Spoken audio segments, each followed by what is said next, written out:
गृह मंत्रालय ने सभी राज्यों को इस बात की छूट दी है कि वो अपनी परिस्थितियों को देखते हुए और अभिभावकों से, संस्थानों से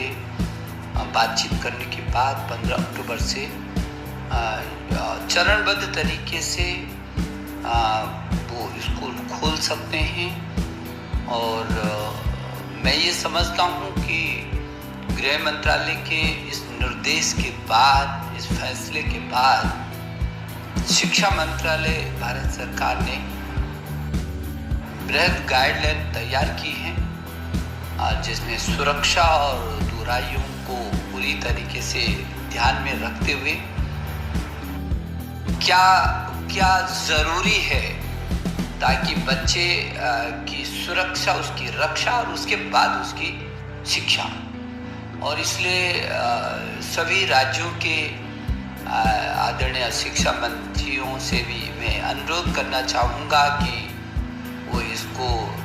व्यापक तरीके से थोड़ा सा अपने स्तर पर भी व्यक्तिगत रुचि लेकर के जरूर देखेंगे।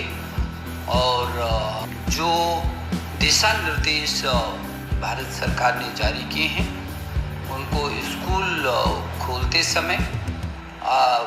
परिस्थितियों को देख करके और अभिभावक की सहमति से ये स्कूलों में सीटिंग अरेंजमेंट किस तरीके से होगा, कितनी दूरी पर होगा, किस तरीके से उस कक्षा का सफाई, और ताकि उसमें किसी भी प्रकार की कोई गुंजाइश न रहे दूर दूर तक। तो वो जो SOP जारी हुआ है उसका भी पालन करना होगा। मुझे भरोसा है कि इन परिस्थितियों में, जबकि पूरी दुनिया कोरोना के महासंकट से होकर के गुजर रही है और हम भी इस महामारी का मुकाबला कर रहे हैं, सामना कर रहे हैं, और आदरणीय प्रधानमंत्री जी के निर्देशन में और उनकी अगुवाई में जिस तरीके से हिंदुस्तान ने इसका मुकाबला किया है, वही उसी का परिणाम है कि हमने की परीक्षाएं सफलतम की हैं, हमने नीट की सफलतम परीक्षाएं की हैं, हमने JEE एडवांस की सफलतम परीक्षाएं की हैं, बहुत सारी परीक्षाएं की हैं, जिसमें लाखों छात्र छात्राएं एक समय में ही बैठे हैं और उन्होंने उन अनुशासन का पालन किया है और बहुत अच्छे तरीके से ये परीक्षाएं भी हैं। अब फाइनल ईयर की परीक्षाएं अधिकांश जगह हो गई हैं, कुछ राज्यों में अभी शेष हैं, उसमें भी अभी होना है। बहुत कम 3, 4, 5 राज्य हैं ऐसे। तो मेरी छात्राओं, विद्यार्थियों, मेरी आपसे भी अपील है कि अपनी सुरक्षा ज़रूरी है और शिक्षा भी ज़रूरी है, हमारा भविष्य भी ज़रूरी है, हमारी सुरक्षा भी ज़रूरी है।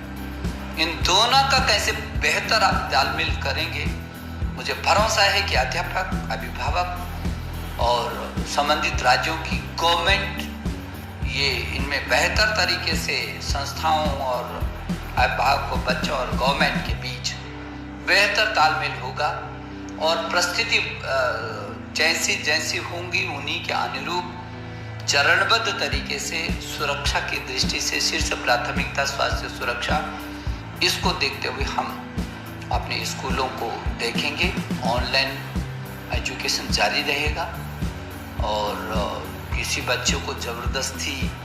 स्कूल में न तो बुलाया जाएगा, हाँ उनका पालन अभिभावक चाहेंगे कि बच्चों को स्कूल में जाना है और स्कूल में भी पूरी सुरक्षा